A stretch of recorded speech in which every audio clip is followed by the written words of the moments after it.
Hi, welcome back to my channel. So for today's video, I am going to show you a super simple, easy way to paint a lunar eclipse. So grab your black watercolor paper and a white medium. It could be either gouache, acrylic, white watercolor, white ink, any medium that you are comfortable using, and let's get started.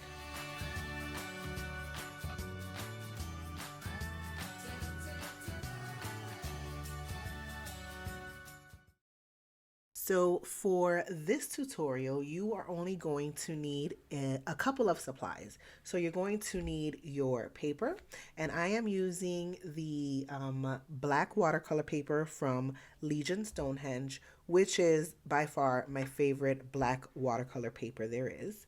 And you are going to need a couple of brushes. I typically only use one, but I'm just going to show you a little bit of an easier way to do it with a smaller brush as well. So I have a size 6 and I have a size 8. You are going to need a white medium. So I typically use Copic Opaque White.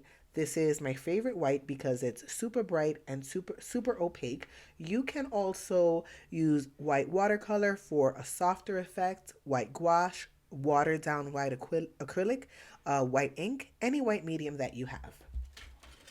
And you're also going to need something to draw a circle with. So you can use a helix maker such as I have, or a bottom of a jar, a roll of tape, anything to make, or freehanded. I mean, some people have the skills to make a super freehanded, beautiful circle. So any of those work. And obviously a pencil as well. I have mine right here. Okay, so this is our black paper, and I am going to lay it horizontal. I really love the look of horizontal paintings for some reason, not sure why. And I am going to use the entire circle maker for this. So I am going to draw a nice circle around my page, and let's see if you can see it here. There you go. Don't worry about any of the marks that it leaves because we are going to go right over them with the white. So the first thing you want to do, I like to have both brushes on hand. Okay, the first thing that we're going to do is I am going to thoroughly wet my brush, and I'm going to leave it soaking wet. So I'm just going to dip it in there, take it out, and then wet the very outside of the circle.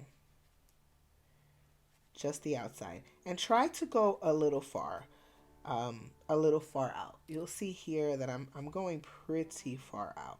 And you want it nice and wet so that the white will flow into the water. We want a nice natural flow to this piece. We don't want to see any hard water lines or anything. So now I'm going to take my smaller brush and I am going to dip it in. I want to make it nice and wet. So I am dipping in to the ink and I am carefully tracing around the outside of the circle. Very carefully. And you'll see that I'm working in sections. And the reason I'm working in sections is so that the water doesn't have a chance to dry on me. And now I'm going to clean off my brush. You can do all of this again with one brush. You don't have to use two different brushes, but sometimes it's easier to control where you lay down the white when you use a smaller brush.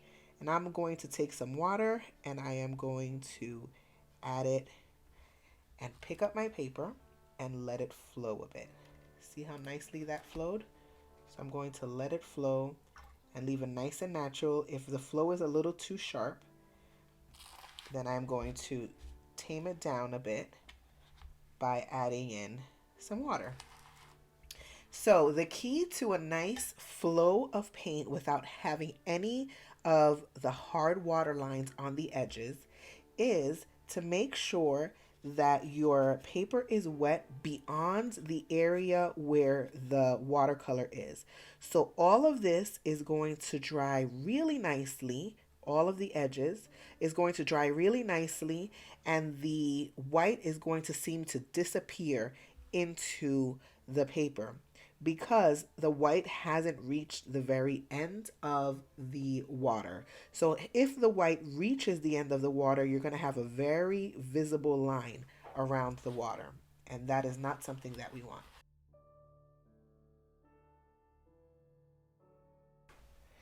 We are going to continue in this manner all around your paper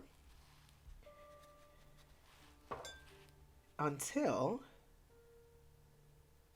you are done with it. And again, this is super, super simple.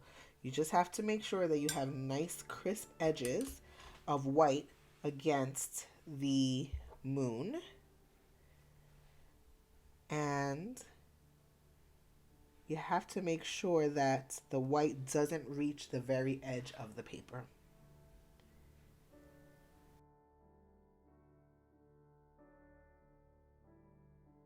And you'll see a nice crisp white edge here. I'm going to dip a little bit more into my white. And I switch to the smaller brush to do this. And take your time, there is absolutely no rushing.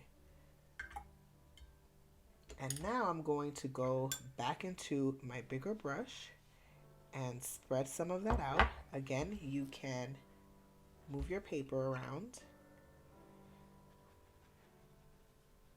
and make sure that the edges do not have any white in them.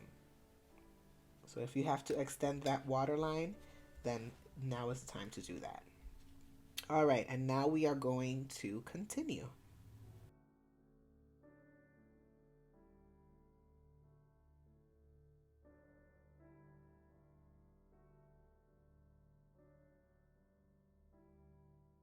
Now I'm going to continue with my big brush. And you will see that it's exactly the same, except you have more control over these finer lines if you use a smaller brush. But I am already used to using this big brush, so I'm going to continue using the big brush. And you're going to see that over here I have a nice little spike of light, but over here I left it really soft and subtle. So you can alternate how much white you want coming through at any given time. And now, let's add some more water and continue along.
Once you are done, you will want to take a look at some of your areas.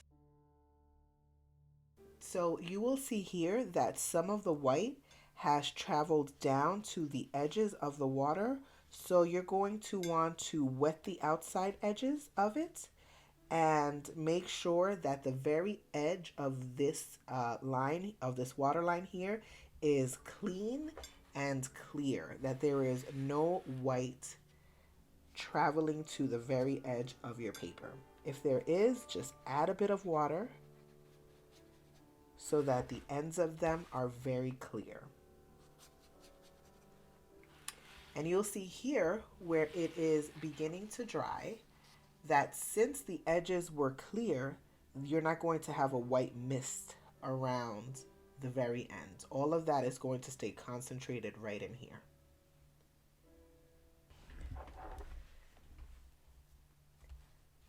Now, once your eclipse has dried, then you are done.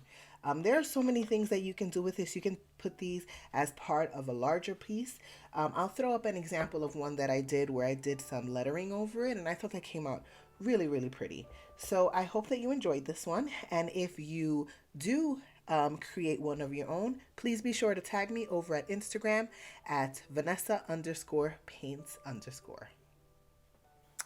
And there you have it, a super simple, easy way to paint a lunar eclipse. I hope that you enjoyed this video. If you did, please consider giving it a thumbs up, subscribe if you like more content, and I will see you all next Monday.